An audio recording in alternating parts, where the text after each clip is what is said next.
Hello guys, welcome to the channel. इस video के अंदर हम लोग जेनेटिक्स के कुछ basic points, basics of genetics हम लोग डिस्कस करने जा रहे हैं। तो कर दें शुरू? तो कर दें क्या शुरू? तो चलिए शुरू करते हैं।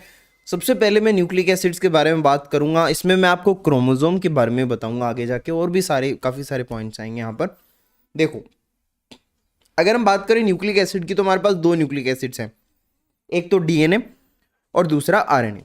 जो डीएनए है वो डबल स्ट्रैंडेड होता है और जो आरएनए है ये सिंगल स्ट्रैंडेड होता है। अगर न्यूक्लिक एसिड डीएनए के अंदर अगर हम बात करें कि इसमें कौन से नाइट्रोजन बेसेस हैं, ATCG, और आरएनए के अंदर AUCG। आपको याद होगा यूरासिल जो होता है वो आरएनए में प्रेजेंट होता है और यूरासिल की जगह डीएनए के अंदर थाइमीन प्रेजेंट होता है। ठीक, उसके अलावा शुगर की अगर हम बात करें तो डीएनए के अंदर डीऑक्सीराइबोस शुगर प्रेजेंट है और आरएनए के अंदर राइबोस शुगर प्रेजेंट है। ठीक है, और यही इनका मेन डिफरेंस है। अगर डीएनए और आरएनए के बीच में अगर आपको कोई मेन डिफरेंस पूछे तो आप बताएंगे कि वो शुगर का मेन डिफरेंस है। ठीक है, डीऑक्सीराइबोस एंड राइबोस। ओके, अब सबसे पहले डीएनए की अगर बात करी जाए, ये डबल स्ट्रैंडेड होता है ना। चाहे प्रोकैरियोट हो चाहे यूकैरियोट हो, दोनों के अंदर ही डीएनए डबल स्ट्रैंडेड पाया जाता है और लीनियर होता है यूकैरियोट्स के अंदर, और प्रोकैरियोट्स के अंदर होता है सर्कुलर। सिर्फ यही डिफरेंस है कि यूकैरियोट्स में तो ये लीनियर है और प्रोकैरियोट्स के अंदर सर्कुलर है। Double stranded circular in prokaryotes and double stranded linear in eukaryotes. इसकी स्ट्रक्चर कैसी होती है? हेलिकल स्ट्रक्चर होती है और राइट हैंडेड होती है। राइट हैंडेड हेलिकल कन्फर्मेशन होती है इसकी। ठीक है, दो स्ट्रैंड्स होती हैं which are antiparallel. Antiparallel कहने का मतलब क्या है?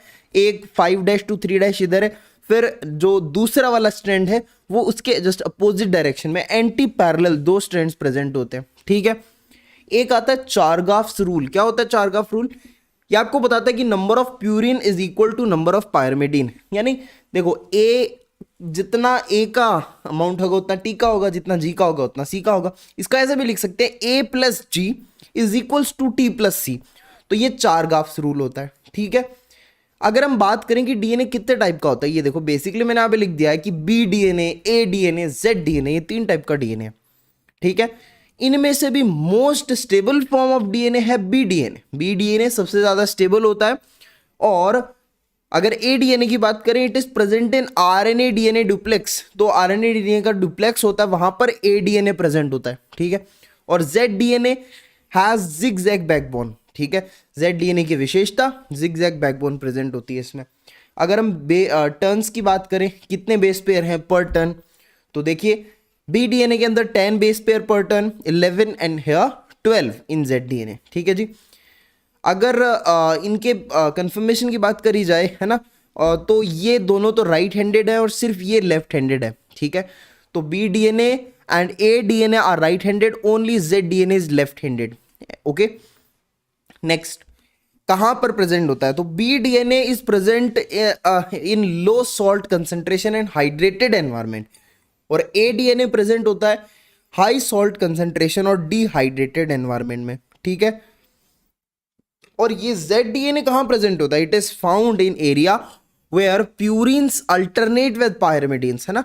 ये उन एरियाज में होता है। Z DNA which has zigzag bone which is left handed, it is found in the area where purines alternate with pyrimidines, and ये रेगुलेशन ऑफ जीन एक्सप्रेशन के अंदर भी मदद करता है। जीन एक्सप्रेशन का रेगुलेशन करने में जेड डीएनए मदद करता है। ठीक है, ये इनके बारे में कुछ पॉइंट्स हो गए। एक वर्ड आता है न्यूक्लियोसोम। न्यूक्लियोसोम क्या होता है? डीएनए प्लस प्रोटीन, है ना। इस स्ट्रक्चर को हम लोग बोलते हैं न्यूक्लियोसोम, और ये प्रोटीन कौन से? Histone proteins. तो nucleosome equal to DNA plus histone proteins, है ना जी। अब ये जो हिस्टोन प्रोटीन्स होते हैं ना, they are rich in basic amino acid. Basic amino acid में ये रिच है ना। अब बेसिक अमाइनो एसिड में रिच है, इसका मतलब ये पॉजिटिव चार्ज इनमें ज्यादा है, they carry positive charge. Okay, और डीएनए का तो आपको पता है phosphate group P4 2 negative groups present होते हैं डीएनए के अंदर, तो इसका मतलब यहां पर नेगेटिव चार्ज ज्यादा है।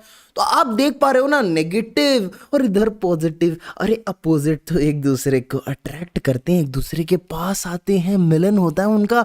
तो इसी वजह से दोनों अपोजिट चार्ज है ना, तो इसी वजह से जो डीएनए है वो इसके साथ एकदम बाउंडेड फॉर्म में प्रेजेंट होता है। तो when DNA is bounded to histone, तो उस केस में जब ये इससे बाउंडेड होता है, बाइंडेड होता है इससे, उस टाइम पर ये डीएनए फ्री नहीं होता ना, चक्कर चल रहा होता है, फ्री कहाँ रहेगा बेचारा, इसके साथ बिजी है हिस्टोन के साथ, so it is not free. और अगर फ्री नहीं है तो इनएक्टिव है, काम भी नहीं कर पाएगा, ठीक है, तो ट्रांसलेशन नहीं होगा। तो when DNA is bound to histone it is not free and it is inactive, ठीक है जी। अब यही बात को लेकर के ना दो टाइप का दो पॉइंट्स आते हैं यहाँ पर, यूक्रोमेटिन और हेट्रोक्रोमेटिन, है ना, ये डीएनए ही है। यूक्रोमेटिन किसको बोलते हैं, ये लूज डीएनए होता है, लूज डीएनए होता है तो जीन्स आर एक्टिव, ठीक है, और हेट्रोक्रोमेटिन टाइटली पैक्ड डीएनए होता है, तो टाइटली अगर पैकिंग हो रही है स्टोन के साथ तो जीन कैसे होंगे, इनएक्टिव। तो ये हेट्रोक्रोमेटिन वाला जो पार्ट है, it contain DNA which is tightly packed, so genes are inactive here. और यूक्रोमेटिन वाले पार्ट के अंदर लूज डीएनए होता है तो जीन्स आर एक्टिव, ठीक है जी। अब हमें पढ़ना है पीटीएम ऑफ हिस्टोन, यानी post translational modification of histone. क्या होता है इधर देखिए जरा, जो पोस्ट ट्रांसलेशनल मॉडिफिकेशन है they help in regulation of gene expression. Histone protein का जो पोस्ट ट्रांसलेशन होता है that help in regulation of gene expression. बहुत सारे वेज होते हैं हिस्टोन का मॉडिफिकेशन करने के, various ways of histone modification are there. सबसे पहले acetylation, phosphorylation, methylation, ADP ribosylation, monoubiquitylation और सुमाइलेशन, ठीक है। ये सारे के सारे वेज है, different ways of histone modification, ठीक है। Post transitional modification of histone पढ़ रहे हैं ना अपन, तो ये सारे के सारे इसके वेज हैं करने के। अब एसिटाइलेशन और फॉस्फोराइलेशन समझते हैं। एसिटाइलेशन में तो CH3COO नेगेटिव, है ना, इस ग्रुप का ऐड होता है, और फॉस्फोराइलेशन के अंदर फॉस्फेट ग्रुप का एडिशन होता है। तो आप एक बात समझो कि हम दोनों जगह पर नेगेटिव चार्जेस ऐड कर रहे हैं, इसका मतलब हम लोग हिस्टोन को नेगेटिवली चार्ज ज्यादा बना रहे हैं, है ना, तो नेगेटिव चार्ज ज्यादा हो जाएगा। और डीएनए क्या है, डीएनए भी तो नेगेटिवली चार्ज है, अरे डीएनए भी नेगेटिव है, स्टोन भी नेगेटिव चार्ज आ रहा है, तो इसका मतलब क्या होगा, रिपल्शन, दूरियां हो जाएंगी। अरे दूरियां हो जाएंगी तो ये डीएनए इसको पता चल जाएगा, यार ये तो रिपल्शन हो रहा है, मैं इसके पास नहीं जा सकता, ये फ्री बैठेगा, फ्री बैठेगा तो ये काम करेगा, है, जब फ्री हो जाएगा तो जीन का एक्टिवेशन, हम लोग बोल सकते हैं कि क्या होगा, जीन विल एक्टिवेट, है ना, प्रोटीन सिंथेसिस होगा भाई, डीएनए फ्री बैठेगा तो, ठीक है। तो आप ये बोल सकते हो कि ये जो दो प्रोसेसेस हैं, एसिटाइलेशन और फॉस्फोराइलेशन, जो हमने समझी हैं, तो एसिटाइलेशन और phosphorylation of histones they lead to सबसे पहले जीन एक्टिवेशन और दूसरे नंबर पे यूक्रोमेटिन फॉर्मेशन। यूक्रोमेटिन क्या था, loose DNA, genes are active, तो इस केस में जीन्स एक्टिव ही हो रहे हैं, तो यूक्रोमेटिन का फॉर्मेशन हो रहा है यहां पर, है ना जी। डीएनए का वो वाला पार्ट जो कि जहां पर एक्टिव जीन्स प्रेजेंट होते हैं, लूज डीएनए होता है, उसी को यूक्रोमेटिन कहा जाता है जनाब, ठीक है जी, ओके। सो इसी को हम लोग, मैंने ये जो ऊपर बात समझाई, इसको मैंने यहाँ पे लाइन की फॉर्म में लिख दिया कि acetylation and phosphorylation of histone add negative charge which repels negative charge of DNA and DNA become free. This is one method of gene activation, ये है ना जीन एक्टिवेशन का एक मेथड है, ठीक है जी, okay. Now we have to study about bonds in the DNA. तो डीएनए में क्या बॉन्ड्स है भाई, ये देखो, आप देख रहे हो sugar phosphate, sugar phosphate, sugar phosphate, तो शुगर फॉस्फेट की ये बैकबोन प्रेजेंट है यहाँ पर, ठीक है, ये दोनों स्ट्रैंड्स हैं यहाँ पर, शुगर फॉस्फेट बैकबोन बन रही है, ठीक है जी, शुगर और फॉस्फेट है। और यहाँ पर ये बीच बीच में एन देख रहे हो, ये क्या है, ये क्या है, ये क्या है, अरे नाइट्रोजन बेस है, नाइट्रोजिनस बेस है, तो शुगर पर नाइट्रोजन बेस जुड़ा हुआ, देखो शुगर पर नाइट्रोजन बेस जुड़ा हुआ है, ठीक है। और ये जो नाइट्रोजन बेसेस हैं, ये जो बाहर निकल रहे हैं, ये भी एक दूसरे से जुड़े हुए होते हैं हाइड्रोजन बॉन्ड्स के थ्रू। कई कई जगह पर तो डबल बॉन्ड होते हैं और कई कई जगह पर नाइट्रोजन बेसिस में ट्रिपल बॉन्ड होते हैं। तो डबल ट्रिपल कहाँ, देखो ए और टी वाले जो नाइट्रोजन बेस इनके बीच में डबल बॉन्ड होता है और जी और सी के बीच में ट्रिपल होता है। तो मान लो यहाँ पे ए टी, यहाँ पे जी मान लो, यहाँ पे सी मान लो, ठीक है जी। तो यहाँ पे हाइड्रोजन बॉन्ड्स हैं ये वाले, ठीक है। शुगर नाइट्रोजनस बेस से कौन से बॉन्ड से जुड़ता है, बीटा एन ग्लाइकोसिडिक बॉन्ड, कौन सा, बीटा एन ग्लाइकोसिडिक बॉन्ड, ठीक है। और ये बीटा एन ग्लाइकोसिडिक बॉन्ड है, अगर आपको मैं थोड़ा ज्यादा डिटेल में बताऊं तो जो शुगर का फर्स्ट कार्बन है, C1 carbon of the sugar, वो प्यूरिन्स में तो नाइट्रोजन 9th वाले से बनाता है बॉन्ड, ठीक है, और पायरिमिडीन के केस में N1 से बॉन्ड बनता है, ठीक है। तो अगर यहां पर जैसे ये N है, ये प्यूरिन होगा तो C1N9 बॉन्ड होगा।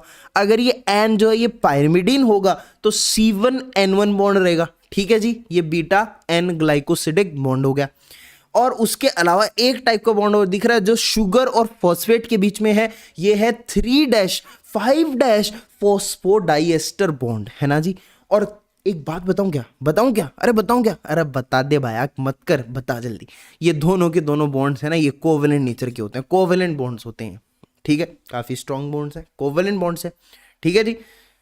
अब है ना हमें एक चीज समझनी है, देखो जरा। अब मैंने क्या कराया, अब मैंने ये बाइंडिंग को थोड़ा और अच्छे से समझाया। आप ये देखो, ये क्या है, शुगर है, ठीक है। ये आपको शुगर दिखाई दे रही है, ठीक है। और यहाँ पर ये नाइट्रोजन बेस लग जाता है शुगर के फर्स्ट कार्बन से, ठीक है। ये देखो यहाँ पर भी दूसरी शुगर ली है मैंने, ठीक है। मैं इस एक्चुअली स्ट्रक्चर को थोड़ा सा मॉलिक्यूल के लेवल पर दिखा रहा हूँ। तो अब आप देखो यहाँ पर ये शुगर है, तो शुगर का ये तो हो गया 1 कार्बन, फिर ये 2 होगा, ये 3 होगा, ये 4, ये 5, ठीक है। अब 5 पर तो फॉस्फेट जुड़ता है, तो इसलिए हम इसको 5 फॉस्फेट एंड कह देते हैं। शुगर के 1 कार्बन तो पर नाइट्रोजन बेस जुड़ गया, और ये जो 5 वाला है इस पर क्या जुड़ेगा, फॉस्फेट ग्रुप जुड़ जाएगा, तो P एंड हो गया, ये 5 फॉस्फेट एंड हो गया, ठीक है। उसके अलावा अगर इधर देखोगे तो ये तो 3 वाली पोजीशन है, यहां पर भी फॉस्फेट जुड़ रहा है, ठीक है।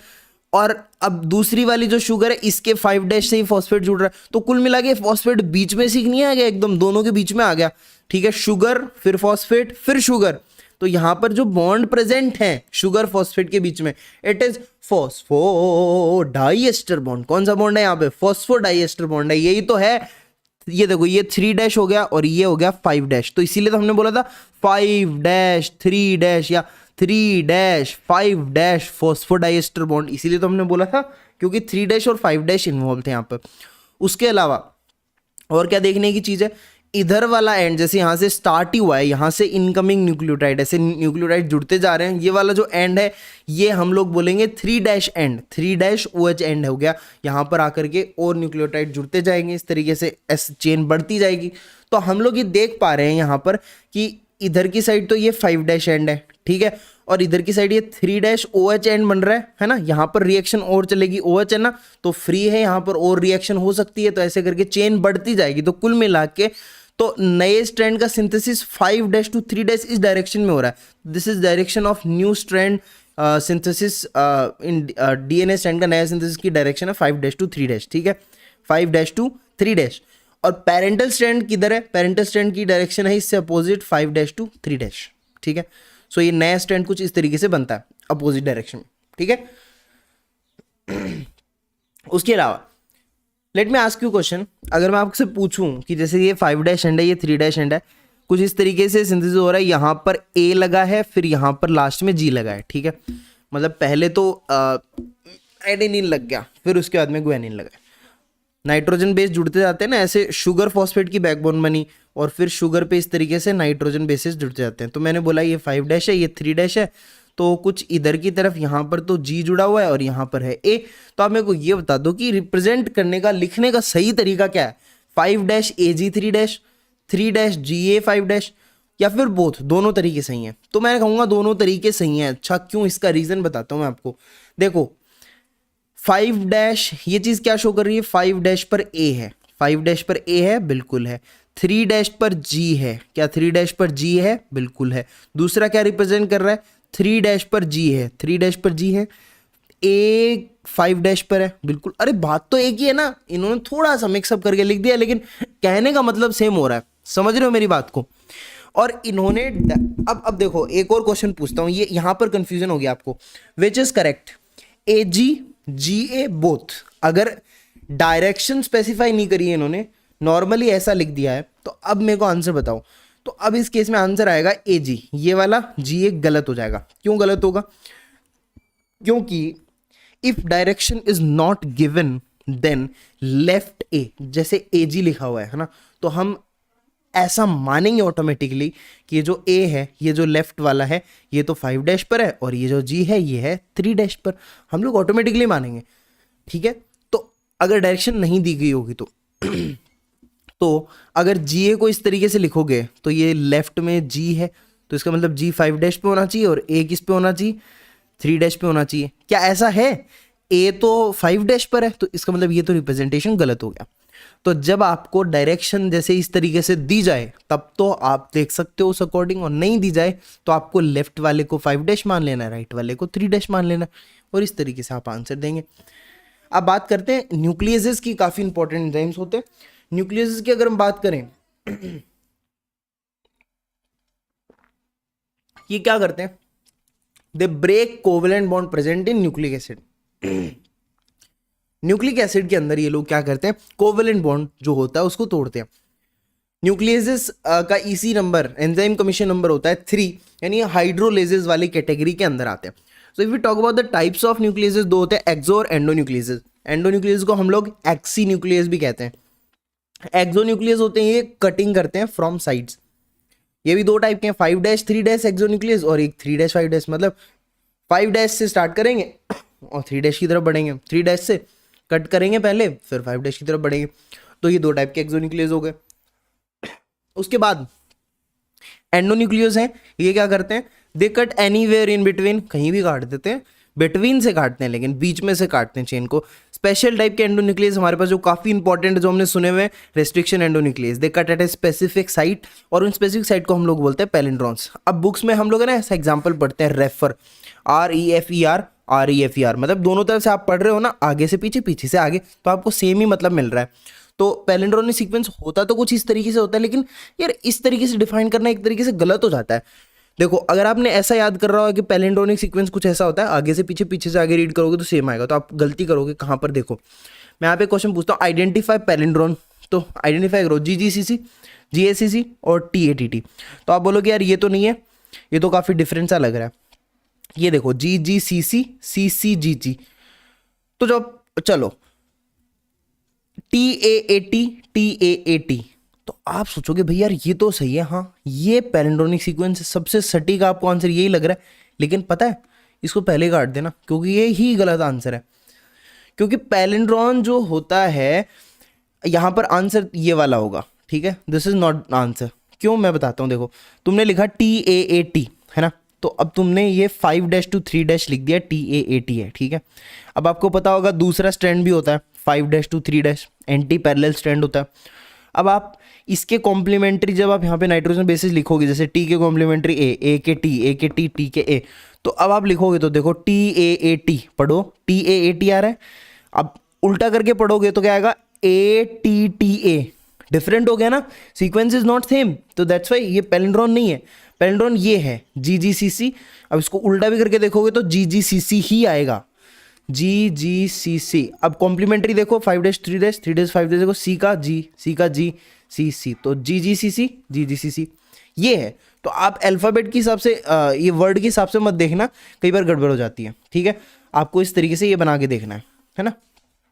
अब next central dogma of molecular biology क्या होता है, देखो सीधी सी बात है, DNA है, DNA रेप्लिकेशन करके with the help of DNA dependent DNA polymerase वापस DNA बनाता है ना, रेप्लिकेशन होता रहता है DNA का, और DNA से RNA बन जाता है, और RNA से प्रोटीन बन जाता है। अच्छा RNA से फिर DNA बन सकता है, इसको हम लोग बोलते हैं रिवर्स ट्रांसक्रिप्शन। एंजाइम कौन सा काम आता है, RNA dependent DNA polymerase which is also called reverse transcriptase. DNA से जब RNA बन रहा होता है इसको बोलते हैं हम ट्रांसलेशन, इसको सॉरी ट्रांसक्रिप्शन बोलते हैं हम लोग, इसको गलत लिख दिया हमने, ट्रांसक्रिप्शन बोलते हैं हम इसको, लिख लेना transcription. DNA dependent RNA polymerase enzyme है ना, तो DNA पे डिपेंड RNA बना रहा है तो RNA पॉलीमरेज, इस टाइप से। This is central dogma of molecular biology. Then let's talk about chromosome.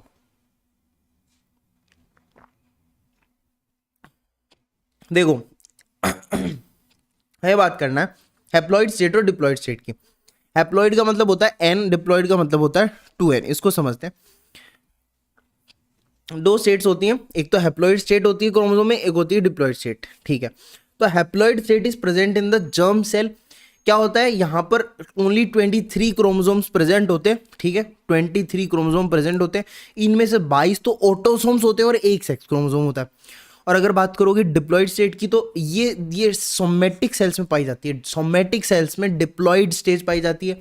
यहाँ पर पेयर्स में होते हैं क्रोमोसोम, डिप्लॉइड हो गया ना 2 एंड डबल, इसका मतलब 23, यहाँ पर तो हैप्लॉइड के अंदर तो 23 क्रोमोसोम थे, अब 23 पेयर्स हो जाएंगे, 23 पेयर ऑफ क्रोमोसोम, तो क्रोमोसोम की पेयरिंग हो जाए, डबल डबल हो गए सब के सब, तो डिप्लॉइड स्टेट आ गई। और हैप्लॉइड कब है, जब डिवाइड बाय 2 कर दो, आधे आधे, है ना, सिंगल क्रोमोसोम। ओके,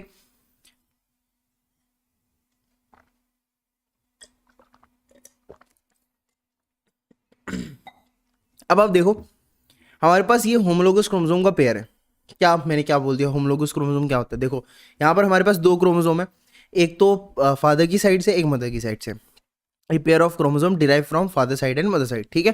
तो यहाँ पर सबसे पहले एक पे स्टडी करते हैं, जैसे ये है, तो यहाँ पे देखे हो ये जो गोला सा दिख रहा है सेंटर में, दिस इज सेंट्रोमियर। ये जो छोटी वाली आर्म है इसको पी आर्म बोलते हैं, और जो लॉन्ग आर्म होती है इसको क्यू आर्म बोलते हैं हम लोग। और जो कॉर्नर वाला पार्ट होता है एकदम, है ना, टिप, यहाँ पर इसको बोलते हैं हम लोग telomere, this are ends of the chromosome, end को हम लोग बोलते हैं टीलोमेयर, ठीक है। और ये जो दोनों अपने पास ये आपको दिख रही हैं पत्तियां टाइप से, है ना, ये दोनों हैं सिस्टर क्रोमेटिड्स। क्या है, ये क्रोमेटिड्स हैं, इनको बोलते हैं सिस्टर क्रोमेटिड, बहनें, है ना, एक ही सेंट्रोमियर से जुड़ी हुई हैं। और अगर डिफरेंट सेंट्रोमियर से नॉन सिस्टर क्रोमेटिड्स हो गए, ठीक है। होमोलोगस क्रोमोसोम में ये एक का क्रोमेटिड, ये एक नॉन सिस्टर क्रोमेटिड्स हो गए। उसके बाद यहाँ पे ध्यान देना, यहाँ पर हमारे पास प्रेजेंट होते हैं एलील्स। एलील्स क्या होते हैं, जैसे फॉर एग्जांपल हाइट के लिए यहाँ पर एक जीन प्रेजेंट है, मान लो ये मदर में प्रेजेंट है, ठीक है। और यहाँ ऐसा ही जो जीन है वो फादर के अंदर भी प्रेजेंट है, फादर की तरफ से भी आया है हाइट के लिए, तो ये एलील्स ही हैं। What are alleles? Alleles are different forms of a gene, है ना, एलील्स आर, ये हैं alleles, they are different forms of a gene. जैसे sister chromatid will have same allele. अब जब आप देखोगे जो सिस्टर क्रोमेटिड अगर उन पे कोई एलील प्रेजेंट है, they will have same allele, same type का एलील होगा। अगर मान लो कि जैसे तो मदर की तरफ से जो मान लो कि ड्वार्फनेस का एलील आया है, ठीक है, तो फिर इधर ड्वार्फ का रहेगा, ठीक है। और फादर की तरफ से अगर मान लो टॉल का है तो इधर टॉल वाला रहेगा। तो मतलब एक हाइट एक कैरेक्टर हो गया, उसी को 2 तरीके से डिफाइन कर रहे हैं, यही एलील्स है ना, कि एक जीन है हाइट का, उसकी डिफरेंट फॉर्म्स है, एक तो ड्वार्फ बता रहा है, एक बता रहा है कि टॉल होना चाहिए आने वाला इंडिविजुअल। तो sister chromatid will have same alleles and non sister chromatid may have same और डिफरेंट। अब ये नॉन सिस्टर क्रोमेटिड्स में हमने देखा है, तो यहाँ पर हो सकता है दोनों फादर और मदर की तरफ से टॉल वाला नेचर आ जाए, तो दोनों तरफ से सेम एलील भी हो सकता है और डिफरेंट एलील भी हो सकता है, ठीक है। अगर सेम एलील हुआ तो कुछ ऐसी कंडीशन बनेगी ए या फिर small A in case of recessive, ये डोमिनेंट वाला केस हो गया। तो होमोजाइगस कंडीशन होगी, different alleles, capital A small A, heterozygous condition हो गई, ठीक है जी। अब बात करते हैं डोमिनेंट और रेसेसिव एलील की। Capital A it is a dominant allele, small A it is a recessive allele. Dominant allele की क्या विशेषता होती है, it can express in both homozygous as well as heterozygous condition. लेकिन रेसेसिव एलील जो होता है it can only express in homozygous condition, heterozygous condition में एक्सप्रेस नहीं हो पाएगा रेसेसिव वाला एलील, ठीक है। अब now type of chromosome depending upon the position of the centromere, 4 type के होते हैं। एक अगर मान लो कि पोजीशन ऑफ सेंट्रोमियर, सेंट्रोमियर एकदम सेंटर पर हो, ये देखो सेंटर पर है, तो it is metacentric chromosome. Near the centre, देखो ये थोड़ा सा सेंटर से थोड़ा सा आगे पहुंच गया, submetacentric. Close to the end, ये एंड के पास आ गया, ये बहुत छोटे हो गए हैं इधर वाले सिस्टर क्रोमेटिड्स, तो ये जो इसकी ये वाली आर्म्स है ना, पी आर्म्स, काफी छोटी हो गई है। This is acrocentric and at the end अगर आ जाए तो टीलोसेंट्रिक। ये देखो सेंट्रोमियर एकदम एंड पर आ गया, टीलोसेंट्रिक क्रोमोसोम इसको हम बोलते हैं। मेटासेंट्रिक क्रोमोसोम जो होते हैं ये बड़े प्रिमिटिव नेचर के होते हैं, ये सिर्फ क्रोमोसोम 1 और 3 है ना, ये मेटासेंट्रिक टाइप के होते हैं। कौन से? क्रोमोसोम 1 और 3। और उसके अलावा आई एम सॉरी गला खराब है थोड़ा, सब मेटासेंट्रिक क्रोमोसोम की अगर हम बात करें तो मोस्ट ऑफ द ह्यूमन के ऑटोसोम जो होते हैं और एक्स क्रोमोसोम, ये सब मेटासेंट्रिक नेचर के होते हैं, सब मेटासेंट्रिक होते हैं। और एक्रोसेंट्रिक की बात करें तो वाई क्रोमोसोम और इसके अलावा ऑटोसोम 13, 14, 15, 21, 22 ये एक्रोसेंट्रिक होते हैं। और टीलोसेंट्रिक तो ह्यूमंस में होते ही नहीं है, तो telocentric chromosome is not present in humans. अब एक कॉन्सेप्ट आता है बार बॉडीज। बार बॉडीज क्या होती है? Barr bodies are inactive condensed X chromosome in female. Female की हर एक सेल के अंदर inactive condensed X chromosome present होते हैं और इनसे फीमेल को डिटेक्ट भी करा जा सकता, पता लगाया जा सकता है कि फीमेल है या मेल है ना।